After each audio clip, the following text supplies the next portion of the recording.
آج کل اگر ہم اپنے آس پاس نظر دوڑائیں نا تو ایک عجیب سی بے چینی محسوس ہوتی ہے۔ ایک ایسی افراتفری اور مایوسی ہے جو شاید پہلے کبھی اتنی واضح نہیں تھی۔ ہاں بالکل، یہ بے چینی تو آج کل ہر طرف بہت نمایاں ہے۔ صحیح کہہ رہی ہیں آپ۔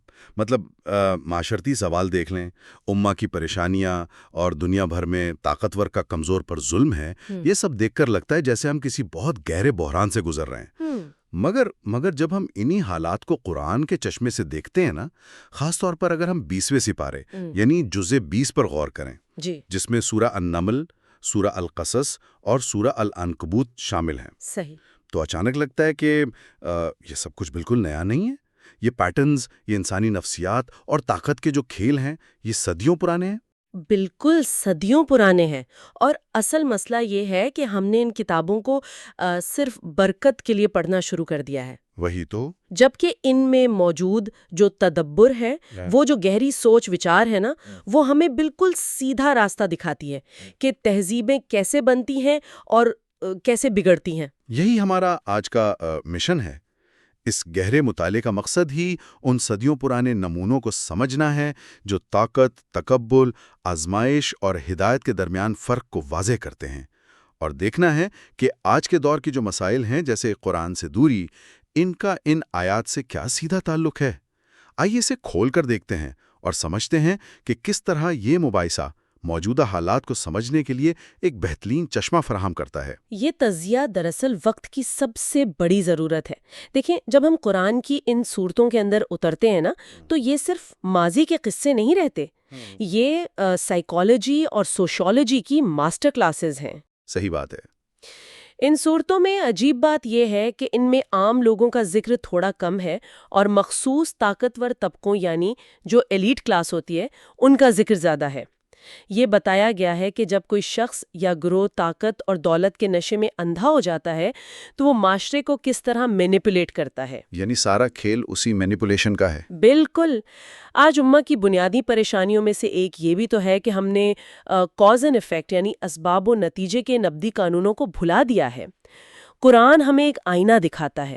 جب تک ہم اس آئینے میں اپنا آج نہیں دیکھیں گے نا، ہم اپنے مسائل کی درست تشخیص نہیں کر پائیں گے۔ بہت خوبصورت بات کی آپ نے۔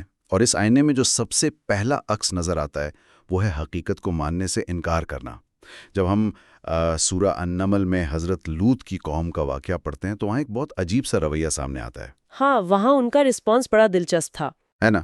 حضرت لوط انہیں حق بات بتا رہے ہیں، اخلاقی برائیوں سے روک رہے ہیں، لیکن قوم کا جواب کیا تھا؟ انہوں نے کسی لاجیکل دلیل سے بات نہیں کاٹی، انہوں نے حق کو منطقی طور پر جھٹلانے کے بجائے ان کی پاکی و طہارت پر ہی حملہ کر دیا اور اس کا مذاق اڑایا۔ صحیح۔ انہوں نے کہا کہ ان لوگوں کو بستی سے نکال دو کیونکہ یہ تو بڑے پاک صاف بنتے ہیں۔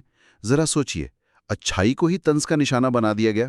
یہاں سب سے حیران کن بات یہ ہے کہ جب لوگ، خاص طور پر جو مفادات پرست لوگ ہوتے ہیں، وہ سچائی کا مقابلہ اپنی عقل اور منطق سے نہیں کر پاتے نا، تو وہ کیریکٹر اساسینیشن شروع کر دیتے ہیں۔ بالکل، نجی حملے شروع کر دیتے ہیں۔ ہاں، وہ حق بات کہنے والوں کو انتہا پسند یا ایکسٹریمسٹ قرار دیتے ہیں اور ان کا سوشل بوائیکاٹ کرتے ہیں۔ یہ دراصل آج کے دور میں جو ہم کینسل کلچر دیکھتے ہیں، یہ اس کی ایک صدیوں پرانی شکل ہے۔ یہ فساد کو بچانے کا ایک بڑا قدیم طریقہ ہے۔ وہی تو میں سوچ رہا تھا، جب ایک کرپٹ سسٹم کو لگتا ہے کہ کوئی شخص اس کی بنیادوں کو ہلا رہا ہے تو وہ دلیل کا جواب دلیل سے بالکل نہیں دیتا، بلکہ اس شخص کو بس سوسائٹی سے الگ تھلگ کرنے کی کوشش کرتا ہے۔ یہی اس بات کا ثبوت ہے کہ فساد ہمیشہ اپنے آپ کو بچانے کے لیے بے جا دھیت پن اور دھوکے کا ہی سہارا لیتا ہے۔ لیکن ایک سوال یہ ہے کہ یہ فساد آخر پھیلتا کہاں سے ہے؟ ہم لوگ اکثر کہتے ہیں کہ عوامی ایسی ہے یا پھر پورا معاشرہ ہی خراب ہے، لیکن سورہ النمل ہی کے اندر ایک اور واقعہ آتا ہے جو اس غلط فہمی کو بالکل جڑ سے اکھاڑ دیتا ہے۔ آپ ان 9 افراد کی بات کر رہے ہیں نا؟ ایگزیکٹلی۔ قرآن واضح طور پر بتاتا ہے کہ شہر میں صرف 9 طاقتور افراد تھے جو زمین میں فساد پھیلا رہے تھے، اور وہ اصلاح کی طرف بالکل نہیں آتے تھے۔ یعنی خرابی باٹم اپ نہیں تھی بلکہ ٹاپ ڈاؤن تھی۔ چند افراد پوری سوسائٹی کو تباہی کی طرف لے جا رہے تھے۔ یہی وہ مقام ہے جہاں ہمیں سمجھ آتا ہے کہ سوسائٹیز ہمیشہ مخصوص اور طاقتور ایلیٹ طبقے کی بدعنوانی سے تباہ ہوتی ہیں۔ وہ جو 9 افراد تھے وہ صرف عام شہری نہیں تھے، وہ اوپینین میکرز تھے، پالیسی میکرز تھے، ان کے پاس وسائل تھے جو پورے سسٹم کو چلاتے تھے۔ ہاں، جب وہ طبقہ جو سیاست، معیشت اور ذرائع ابلاغ پر قابض ہوتا ہے، جب وہ اخلاقی طور پر گر جاتا ہے تو فساد ایک وبا کی طرح نیچے عام عوام تک پھیل جاتا ہے۔ تاریخ کی کوئی بھی تہذیب اٹھا کر دیکھ لیں۔ صحیح کہا آپ نے۔ اور اس مفاد پرستی کی سب سے خوفناک شکل ہمیں سورہ القصص کے آغاز میں فرعون کے کردار میں نظر آتی ہے۔ فرعون کا نظام تو طاقت کے گھمنڈ کی انتہا تھی۔ بالکل، اس نے زمین میں اپنے آپ کو سب کچھ سمجھ لیا تھا، لیکن غور کرنے والی بات یہ ہے کہ اس نے صرف طاقت کے زور پر حکومت نہیں کی، اس نے ایک پوری اسٹریٹجی بنائی۔ اس نے معاشرے کو تقسیم کیا، لوگوں کو بانٹ دیا۔ ڈیوائیڈ اینڈ کانکر کا فارمولا۔ ہاں، اور مستقبل کی مزاحمت کو ہمیشہ کے لیے ختم کرنے کے لیے ان کے بیٹوں کو قتل کروا دیا اور عورتوں کو زندہ رکھا۔ یہ صرف ظلم نہیں تھا، یہ مخصوص طبقوں کو کمزور کر کے آنے والی نسل کی مزاحمت کو کچلنے کا طریقہ تھا۔ اگر ہم اسے وسیع پس منظر میں جوڑیں تو ہمیں نظر آتا ہے کہ دنیا میں کوئی بھی ظالم نظام صرف فوج کے زور پر نہیں چلتا، اسے لوگوں کو آپس میں لڑانے کی ضرورت ہوتی ہے، ان کو بٹا ہوا رکھنے کی ضرورت ہوتی ہے۔ صحیح، یہی فارمولا جو فرعون نے استعمال کیا، یہ آج بھی آبادیاتی راج یعنی کولونیلزم، آمرانہ حکومتوں اور آئیڈینٹی پالیٹکس میں صاف نظر آتا ہے، جہاں لوگوں کو آپس میں لڑا کر ان پر قابو پایا جاتا ہے تاکہ وہ کبھی مل کر کھڑے نہ ہو سکیں۔ بالکل، جب لوگ آپس میں ہی الجھے رہیں گے تو وہ کبھی ظالم نظام کو چیلنج نہیں کر پائیں گے۔ لیکن اس سب اندھیرے میں، اس غور ظلم میں، قرآن ایک بڑی عجیب امید فراہم کرتا ہے۔ سورہ القصص جب آگے بڑھتی ہے تو اللہ کا ایک تاریخی قانون بیان ہوتا ہے۔ مظلوموں کے عروج کا قانون۔ ہاں، قرآن اعلان کرتا ہے کہ ظلم ہمیشہ کے لیے قائم نہیں رہ سکتا۔ اللہ فرماتا ہے کہ ہم چاہتے ہیں کہ ان لوگوں پر احسان کریں جو زمین میں کمزور اور مظلوم کر دیے گئے ہیں، اور انہی کو آگے چل کر رہنما اور زمین کا وارث بنائیں۔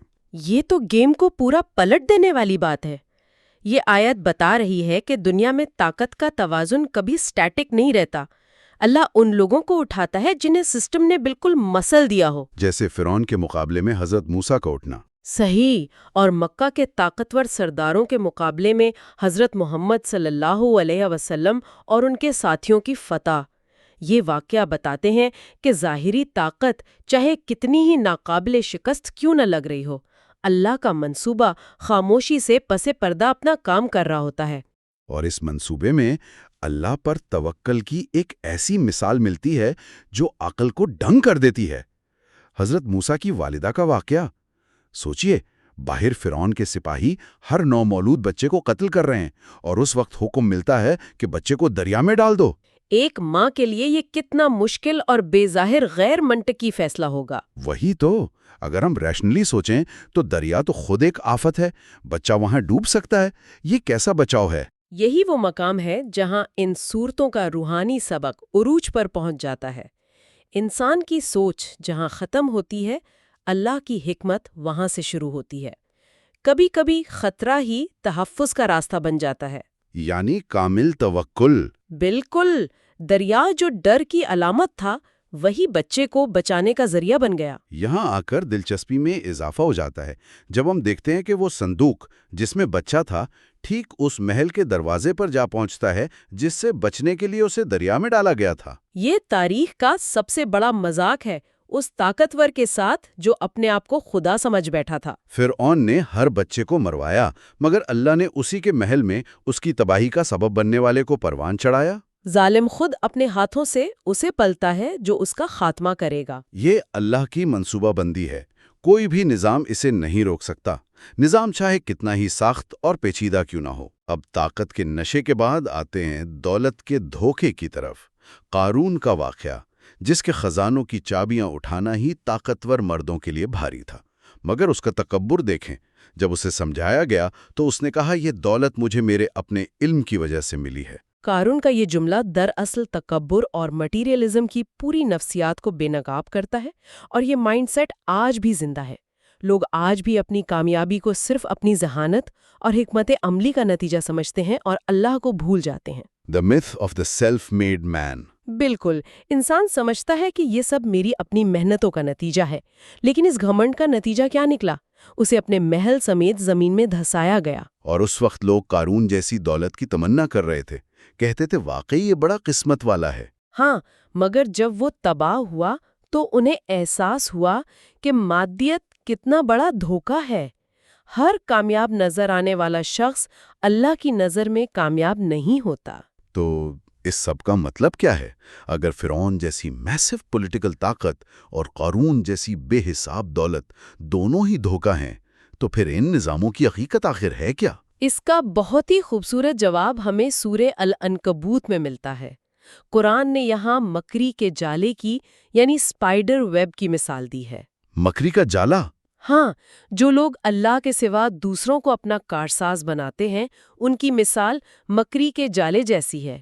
یہ بظاہر بہت پیچیدہ اور خوبصورت معلوم ہوتا ہے، اس کی انجینئرنگ بڑی سٹرونگ لگتی ہے، مگر حقیقت میں یہ انتہائی کمزور ہوتا ہے۔ ایک ہلکے سے اشارے سے مٹ جاتا ہے۔ ایگزیکٹلی، فرعون کا نظار ہو، قارون کی دولت ہو، یا آج کے فساد زدہ معاشرے اور ان کی میسف تہذیبیں، ان سب کی بنیادیں کھوکھلی ہوتی ہیں۔ ایک جھٹکا لگتا ہے اور سب فنا ہو جاتا ہے۔ لیکن اگر یہ مادی بنیادیں اتنی کمزور ہیں، تو پھر اصل مضبوطی کہاں ہے؟ اس کا جواب سورہ العنکبوت کے شروع میں ایمان کی آزمائش سے ملتا ہے، جس میں بتایا گیا ہے کہ ایمان صرف زبانی دعویٰ نہیں ہے۔ بالکل، آزمائش کے بغیر ایمان مکمل نہیں ہوتا۔ ایمان کو دباؤ، لالچ، مشکلات اور مذاق کا مقابلہ کر کے اپنا سچا ہونا ثابت کرنا پڑتا ہے۔ جیسے حضرت ابراہیم کی مثال ہے، انہوں نے دین کے لیے ہجرت کی۔ ہاں، انہوں نے سکھایا کہ کبھی کبھی ایمان کو بچانے کے لیے اپنا آرام دہ ماحول چھوڑنا پڑتا ہے۔ ایمان اور سچائی کسی بھی آبائی وطن سے زیادہ قیمتی ہے۔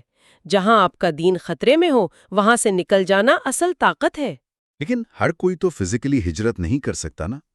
جو لوگ انہی معاشروں میں رہ رہے ہیں، ان کے لیے قرآن نماز کا تحفظ بیان کرتا ہے۔ سورہ العنکبوت کی آیت 45 کہتی ہے کہ نماز فحاشی اور بری باتوں سے روکتی ہے۔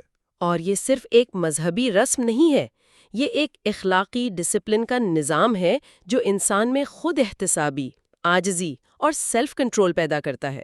یعنی نماز دراصل آپ کو روحانی اور ذہنی غلامی سے آزاد کرتی ہے تاکہ معاشرہ فساد کی طرف نہ جائے۔ بالکل صحیح، روحانیت کے بغیر معاشرے ہمیشہ فساد کا ہی شکار ہوتے ہیں۔ تو اگر ہم اب اس پورے مباحثے کا نچوڑ نکالیں تو ہم نے دیکھا کہ ایلیٹ کا فساد، دولت کا دھوکہ، مظلوموں کا عروج، ایمان کی آزمائش اور نماز کی اہمیت، یہ سب پہلو آپس میں جڑے ہوئے ہیں۔ اور آج امت جن پریشانیوں اور حقیقی طاقت سے محرومی کا شکار ہے، اس کی سب سے بڑی وجہ انہی قرآنک اصولوں اور تدبر سے دوری ہے۔ باطل تہذیبیں مکڑی کے جالے جیسی ہیں، مگر کیا ہماری اپنی ذاتی زندگی کی بنیاد اس سے مختلف ہے؟